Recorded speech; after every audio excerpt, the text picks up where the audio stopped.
Hi hello friends, super Kanmani സീരിയലിൻ്റെ latest episode റിവ്യൂയിലേക്ക് സ്വാഗതം. അങ്ങനെ തന്നെ വിദ്യയാണെങ്കിലോ കൺമണിയുടെ അപ്പച്ചിമാരൊക്കെ നേരം വൈകിട്ടാണ് കമ്പനിയിലേക്ക് വന്നതെന്ന് അറിഞ്ഞതോടുകൂടി തന്നെ നിങ്ങൾ കൺമണിയുടെ ആളുകളായതുകൊണ്ട് മാത്രമാണ് ഇന്ന് നിങ്ങൾക്കിവിടെ ജോലി ചെയ്യാൻ ഞാൻ സമ്മതിക്കാത്തത്.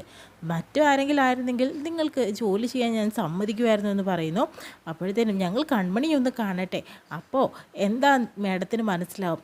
കൺമണി ഇവിടുത്തെ ചീഫ് ഡിസൈനറായിട്ട് ജോയിൻ ചെയ്തത് മേഡത്തിന് അത്ര ഇഷ്ടപ്പെട്ടില്ല അല്ലേ എന്ന് പറയുന്നു. അപ്പോൾ തന്നെ വിദ്യ, ഓ അതാണ് ഇപ്പോൾ ഇത്ര വലിയ കാര്യം. ക്രിസ്സാറിൻ്റെ കൂടെ കാറിൽ കറങ്ങാൻ പോയിട്ടുണ്ടായിരുന്നെങ്കിൽ ഇതിനേക്കാൾ വലിയൊരു പോസ്റ്റ് എനിക്കും കിട്ടിയേനെ എന്നൊക്കെ വിദ്യ പറയുമ്പോഴത്തേനും അമ്മായിമാർ വിദ്യയെ തല്ലാനായിട്ട് ഞങ്ങൾ കൺമണിയെക്കുറിച്ച് നീ എന്താടി പറഞ്ഞതെന്ന് പറഞ്ഞിട്ട് അടിക്കാനായിട്ട് പോകുന്നു കേട്ടോ. എന്നിട്ട് അവർ വന്ന് പറഞ്ഞിട്ട് വിളിച്ചുകൊണ്ട് പോവാണ്. പിന്നീട് കൃഷ്ണനെയും അതുപോലെ കൺമണിയാണ് കാണിക്കുന്നത്. കൺമണിക്കാണെങ്കിൽ അപ്പോയിൻമെൻറ്റ് ഓർഡർ കൊടുക്കുക കേട്ടോ ചെയ്യുന്നത്. ചീഫ് ഡിസൈനറായിട്ട് കൺമണിക്ക് ഇന്ന് മുതൽ ജോയിൻ ചെയ്യാം എന്ന് പറയുന്നു. അപ്പോൾ ഇത് അലികയുടെ അഭിമാനമാണ്, അല്ല ഒരിക്കലും അങ്ങനെയല്ല, അതെൻ്റെ അഭിമാനമാണെന്ന രീതിയിലൊക്കെ കൺമണിയെക്കുറിച്ച് കൃഷ് പറയുന്നു കേട്ടോ. അതിനുശേഷം തന്നെ കൺമണിയുടെ കയ്യിൽ ആ മുറിവ് കാണുന്നുണ്ട്. എന്നിട്ട് കൈ പിടിച്ച് നോക്കുന്നുണ്ട് കേട്ടോ. അപ്പോഴത്തേനും പറയുന്നു കൃഷ്, കൺമണി വേദനയുണ്ടോ, നമുക്ക് ഹോസ്പിറ്റലിലൊന്ന് പോയാലോ എന്ന് ചോദിക്കുമ്പോഴത്തേനും കൺമണി പറയുകയാണ്, വേണ്ട സർ, എനിക്ക് പോവൊന്നും വേണ്ട, ഇത് പ്രശ്നമൊന്നുമില്ല. ഇതെല്ലാം തന്നെ കേട്ടുകൊണ്ട് അമ്മായിമാർ അവിടെ ഉണ്ട്. കാരണം വിദ്യ മേഡം ഇങ്ങനെയാണ് പറഞ്ഞതെന്ന് പറയാൻ വേണ്ടിയിട്ട് കൺമണിയുടെ അടുത്തേക്ക് വരുമ്പോഴത്തേനും ക്രിസ് സാറിൻ്റെ കൂടെ കൺമണിയെ കാണുമ്പോൾ ഇവർ നല്ല പ്രണയത്തിലാണ്, എന്തായാലും അങ്ങോട്ട് ഇപ്പോൾ പോവേണ്ട എന്ന് പറഞ്ഞവർ നാണത്തോടു കൂടി അവിടെ നിൽക്കുക കേട്ടോ ചെയ്യുന്നത്. പിന്നീട് കൺമണിയോട് കാര്യങ്ങളൊക്കെ സംസാരിക്കാം, അവർ വരട്ടെ എന്ന് പറയുന്നു. പിന്നീട് കൺമണിയോട് കൃഷി പറയുന്നുണ്ട്, നീ ഇല്ലായിരുന്നെങ്കിൽ എൻ്റെ ജീവൻ എപ്പോഴും നീയാണ് രക്ഷിക്കുന്നത്, നീ ഇല്ലായിരുന്നെങ്കിൽ എൻ്റെ കാര്യം എന്താവുമായിരുന്നു എനിക്കേ അറിയില്ല, അതുകൊണ്ട് എന്നും എൻ്റെ കൂടെ നീ ഉണ്ടാവണം എന്ന രീതിയിലേക്ക് കൃഷി കൺമണിയോട് സംസാരിക്കുന്നു കേട്ടോ. ആ സമയത്താണ് കൺമണിയുടെ കൈ പിടിച്ചുകൊണ്ടിരിക്കുന്ന സമയത്താണ് മാനസ അങ്ങോട്ടേക്ക് വരുന്നത്. മാനസയാണെങ്കിലോ ഇത് കാണുമ്പോഴത്തേക്ക് എന്തോ ഒരു അസ്വസ്ഥത പോലെ ആവുന്നുണ്ട്. കാരണം കൺമണിയും കൃഷും പ്രണയത്തിലാണോ എന്നൊരു ചെറിയ സംശയം മാനസയ്ക്കുണ്ട്. എന്നിട്ട് പറയുന്നുണ്ട്, ചീഫ് ഡിസൈനർക്ക് എന്തായാലും GMൻ്റെ ഒരു കൺഗ്രാജുലേഷൻ എന്ന രീതിയിലൊക്കെ പറയുന്നുണ്ട് കേട്ടോ. അപ്പോഴത്തേനും മാത്രമല്ല, അങ്ങനെയായിട്ടല്ല ഞാൻ വന്നിട്ടുള്ളത്, GM ആയിട്ടല്ല ഞാൻ വന്നിട്ടുള്ളത്, ഇപ്പം ഞാൻ കൃഷിൻ്റെ പെണ്ണായിട്ടാണ് വന്നിരിക്കുന്നതെന്ന് മാനസ കൺമണിയോട് പറയുമ്പോൾ കൺമണിക്ക് നല്ല സങ്കടം വരുന്നുണ്ട്. പിന്നെ കൺമണി എന്തായാലും കൺമണി പോയി ജോലി നോക്ക്, ഞാൻ എൻ്റെ ചെക്കൻ്റെ കൂടെ കുറച്ച് നേരം സംസാരിക്കട്ടെ എന്നൊക്കെ പറയുന്നുണ്ട് കേട്ടോ. പിന്നീട് കൺമണി പോകാൻ വേണ്ടി നിൽക്കുമ്പോഴത്തേനും കൺമണി അവിടെ നിൽക്ക്, ഞങ്ങളുടെ കല്യാണത്തിനിടുന്ന കോസ്റ്റ്യൂമും എല്ലാ കാര്യങ്ങളും കൺമണിയാണ് ഡിസൈൻ ചെയ്യേണ്ടത് എന്ന രീതിയിലൊക്കെ പറയാട്ടോ ചെയ്യുന്നത്. അപ്പോഴത്തേനും കൃഷി പറയുന്നുണ്ട്, മാനസ ആൻറ്റിയമ്മ പറഞ്ഞിട്ടുള്ളതല്ലേ, ഓഫീസിലെ കാര്യങ്ങൾ ഓഫീസിലും വീട്ടിലെ കാര്യങ്ങൾ വീട്ടിലുമാണ് സംസാരിക്കേണ്ടതെന്ന്, പിന്നെ എന്താ നീ ഈ പറയുന്നത് ചോദിച്ചു. അത് ഞാൻ വെറുതെ സാരില്ല കൃഷ്ണ ഇനി പറയില്ല എന്ന് പറയുന്നുണ്ട്. അങ്ങനെ കൺമണി വിഷമത്തോടുകൂടി തിരിച്ചു പോകുന്നു. അങ്ങനെ മാനസയാണെങ്കിൽ കൃഷി എൻ്റെ കൂടെ 2 ദിവസം വായോ, അങ്ങോട്ട് ബാംഗ്ലൂരിലേക്ക് വായോ എന്ന രീതിയിലൊക്കെ സംസാരിക്കും, നമുക്ക് അടിച്ച് പൊളിച്ചിട്ട് വരാം കൃഷി എന്നൊക്കെ രീതിയിലൊക്കെ പറയുന്നുണ്ട്. ഇതെല്ലാം കേട്ടുകൊണ്ട് കൺമണി അവിടെ നിൽക്കുന്നുണ്ട് കേട്ടോ. പിന്നീട് കാണിക്കുന്നത് സാഗറിനെയാണ്. സാഗറിനെ ഒരു മുന്നറിയിപ്പ് കൊടുക്കാൻ വേണ്ടിയിട്ട് തന്നെ ദേവ്ജി വിളിക്കുകയാണ്. എന്താ ദേവ്ജി വിളിച്ചിരിക്കുന്നതെന്ന് ചോദിക്കുമ്പോഴത്തേനും കൃഷിൻ്റെ കുടുംബത്തിന് ഒരു ആപത്ത് വരാനായിട്ട് പോവുകയാണിപ്പോൾ, എല്ലാവർക്കും അപകടം നടന്നുകൊണ്ടേയിരിക്കുന്നു, കൃഷിനും അതുപോലെ തന്നെ കൃപയ്ക്കും അങ്ങനെ എല്ലാവർക്കും നിങ്ങളുടെ അപകടം നിങ്ങളുടെ പുറകിൽ തന്നെ ഉണ്ടെന്ന് പറയുന്നു.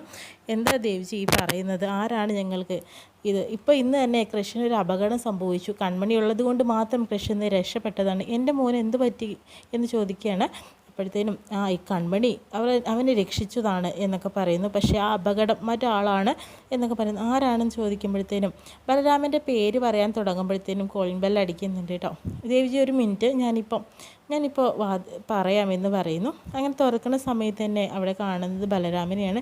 ദേവിജി, എനിക്ക് വളരെ പ്രിയപ്പെട്ട ഒരാൾ വന്നിട്ടുണ്ട്, ഞാൻ എന്തായാലും അങ്ങോട്ട് ദേവിജിയെ വിളിക്കാം എന്ന് പറയുന്നു കേട്ടോ. ആ സമയത്ത് തന്നെയാണ് നമ്മുടെ സുജാതയും വരുന്നുണ്ട്. അയ്യോ മോൻ വന്നോ, ബലരാമൻ മോൻ വന്നോ, അയ്യോ മോൻ എന്താ ക്ഷീണിച്ചിരിക്കുന്നത്, മോൻ എന്തോ നല്ല വിഷമമുണ്ടല്ലോ.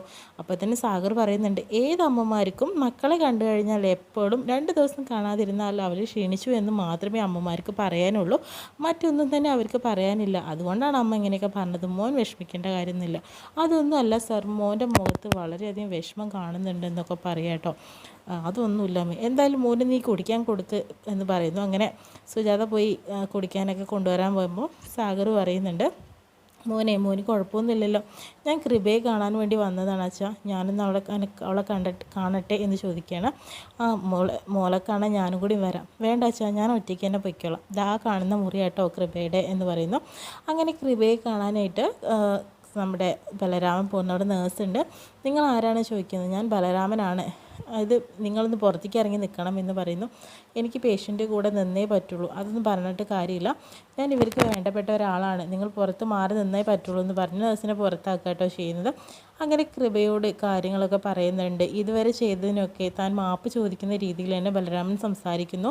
കൃപ മോളെ, നീ എനിക്ക് മാപ്പ് തരണം, നിന്നെ ഞാൻ അപകടപ്പെടുത്തി, നിൻ്റെ മേലെ റീത്ത് വെച്ചു, അങ്ങനെ നിന്നെ എല്ലാ കാര്യങ്ങളും ഞാൻ തന്നെയാണ് ചെയ്തത്, നീ എന്നോട് ക്ഷമിക്കില്ലേ എന്നൊക്കെ പറയുന്നുണ്ട്. നിന്നെപ്പോലെ ഒരു അനിയത്തിയുണ്ട് എൻ്റെ വീട്ടിൽ, അവളാണ് എൻ്റെ കണ്ണ് തുറപ്പിച്ചത്, ഇനി ഒരിക്കലും തന്നെ നിൻ്റെ രക്ഷകനായിട്ട് എന്നെ ഞാൻ നിൽക്കുള്ളൂ, നിന്നെ ഒരിക്കലും ഞാൻ ഇനി അപകടപ്പെടുത്താനോ ഒന്നിനും നോക്കില്ല, നിനക്കെന്നും ഞാൻ കൂട്ടായ ഒരു വലിയേട്ടൻ്റെ സ്ഥാനത്ത് എൻ്റെ ജീവിതകാലം മുഴുവൻ ഉണ്ടാവും മോളെ എന്നൊക്കെ പറഞ്ഞ് മാപ്പ് അപേക്ഷിക്കുന്നു. അങ്ങനെ കൃപയാണെങ്കിലോ ബലരാമൻ്റെ കയ്യിൽ പിടിക്കുന്നുണ്ട് കേട്ടോ, കാരണം അവൾക്കറിയാലോ തൻ്റെ ഏട്ടനാണെന്നുള്ളത്.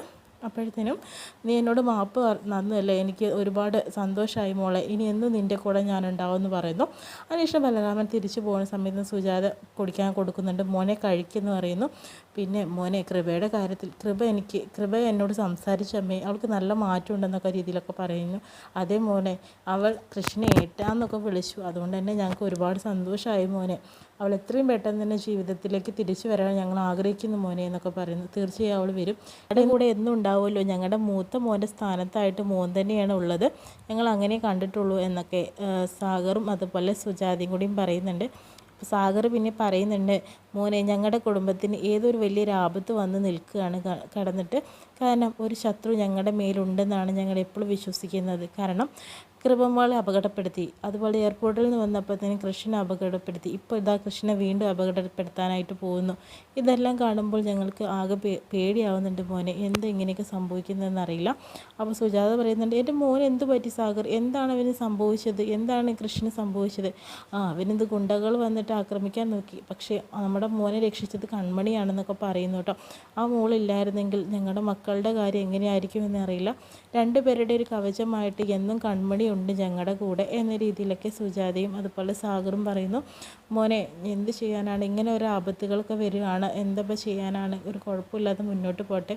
അപ്പോഴത്തേനും നമ്മുടെ ബലരാമൻ പറയുന്നുണ്ട്, എന്തായാലും ഇനി ഒരു ആപത്തും വരില്ല അമ്മേ, കാരണം നിങ്ങളുടെ കൂടെ ഞാനും ഉണ്ട്, ഞാനും നിങ്ങളുടെ കൂടെ തന്നെ ഉണ്ടെന്ന രീതിയിലൊക്കെ സംസാരിക്കുകയാണ്. അത് മതി മോനെ, ഒരച്ഛനും അമ്മയ്ക്ക് 2 മക്കളുള്ളത്, മൂത്ത മോനും അതുപോലത്തെ രണ്ടാമത്തെ മകനും ആൺകുട്ടികളായതുകൊണ്ട് തന്നെ ഞങ്ങൾക്ക് ഒരുപാട് സന്തോഷമുണ്ട്, ഞങ്ങൾ 2 മക്കളും ഞങ്ങളുടെ കൂടെ തന്നെ ഉണ്ടല്ലോ എന്ന രീതിയിലൊക്കെ പറയുന്നുണ്ട് കേട്ടോ. ഒരച്ഛനും അമ്മയ്ക്ക് ഇതിൽ കൂടുതൽ സന്തോഷം വേറെ എന്താണ് മോനെ വേണ്ടത് എന്ന രീതിയിലും പറയുന്നുണ്ട്. അതിനുശേഷം തന്നെ നേഴ്സ് വന്നിട്ട് വിളിക്കുകയാട്ടോ ചെയ്യുന്നത് നമ്മുടെ കൺമണിയെ. എന്താ ചേച്ചി വിളിച്ചതെന്ന് ചോദിക്കുമ്പോഴത്തേനും, കൺമണി ഇവിടെ ഒരാൾ വന്നിട്ടുണ്ടായിരുന്നു, അയാളുടെ സംസാരം അത്ര ശരിയല്ല, അവൾ കൃപയെ കാണാനാണ് വന്നത്, എന്നോട് പുറത്തിറങ്ങാൻ നിൽക്കാനൊക്കെ പറഞ്ഞു, എന്താ അയാളുടെ പേരെന്ന രീതിയിൽ കൺമണി ചോദിക്കുമ്പോൾ ബലരാമൻ എന്നാണ് പറഞ്ഞത്, ഇവർക്ക് വളരെ വേണ്ടപ്പെട്ട ആളാണെന്നും പറഞ്ഞു, അതുകൊണ്ട് തന്നെ നമുക്കൊന്നും പറയാൻ പറ്റിയില്ല, പക്ഷേ അയാളുടെ സംസാരം അത്ര ശരിയല്ല എന്ന രീതിയിലൊക്കെ നേഴ്സ് പറയുന്നു. അപ്പോഴത്തേനും കൺമണി എല്ലാം കൊണ്ടും മനസ്സിലാക്കി ബലരാമൻ അവിടെ എത്തി കൃപയെ ആക്രമിക്കാനായിട്ട് പോകും എന്ന രീതിയിലൊക്കെ ആലോചിച്ചുകൊണ്ടിരിക്കുന്നതായിട്ടാണ് അന്നത്തെ എപ്പിസോഡ് വിശേഷം കഴിയുന്നത്.